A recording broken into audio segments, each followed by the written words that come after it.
Runaway Slave is a message to Americans of all colors, all backgrounds, that it took the courage of a runaway slave to say no to the master's system, to say no, that I don't want your clothing, I don't want your housing, I don't want your handouts.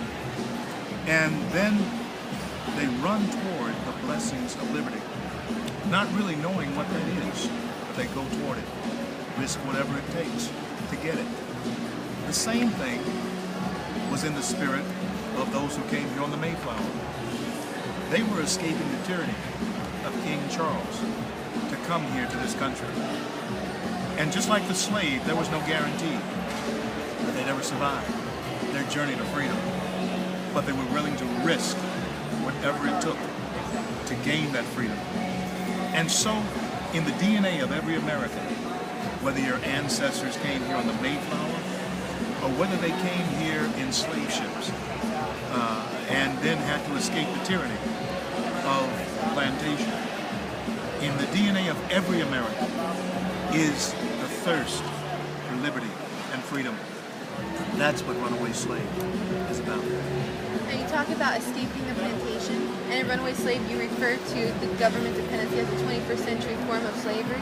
What is the Underground Railroad for this 21st century form of slavery? The Underground Railroad is the idea that all of us succeed as individuals. Each one of those slaves on that Underground Railroad trail was there as an individual, looking for his own personal freedom. Ladies and gentlemen, Freedom Works, FreePAC will begin in 2 minutes. Please take your seats. And so this is the same spirit that Americans today who find themselves receiving government handouts. I'm not talking about Social Security workers or Social Security recipients or people who are disabled and that type of thing. I'm talking about people who the government is in fact encouraging to be on social programs. They need to understand that that is a carrot in front of the goat. There's a carrot in front of the mule, getting him to go where you want him to go. And the overseers now, just like the overseers in olden days, in the slavery times, still have the same methods. If in fact a person like Stacey Dash speaks up and says, I'm voting for somebody different, other than who the master wants to vote for, they are treated just like a runaway slave. They are drugged back in front of the rest of the slaves, and they're made a public example of. Are you telling me that in 2012 America, a woman, a black woman, a black man, a white man, can't have his own opinion without being vilified by Hollywood? Are you telling me that, again, the hypocrisy of the progressive left knows no bounds, and Stacey Dash is proof of it. And people like Stacey Dash and Alan West and Love, why do you think that they're receiving the treatment that they're receiving even in Congress? Because they do not dance to the music.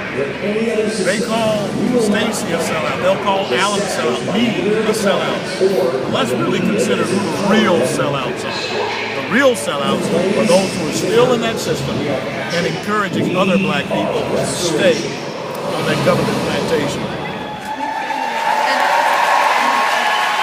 And why do you think that Joe Biden could tell back campaigns commerce and the treatment that these people are receiving? Why do you think that the left is trying to make race such a divisive issue? Well, first of all, about the vice president, and with all due respect, I didn't know the vice president was as silly as he was until he became vice president. But he's a very silly man, and he says silly things.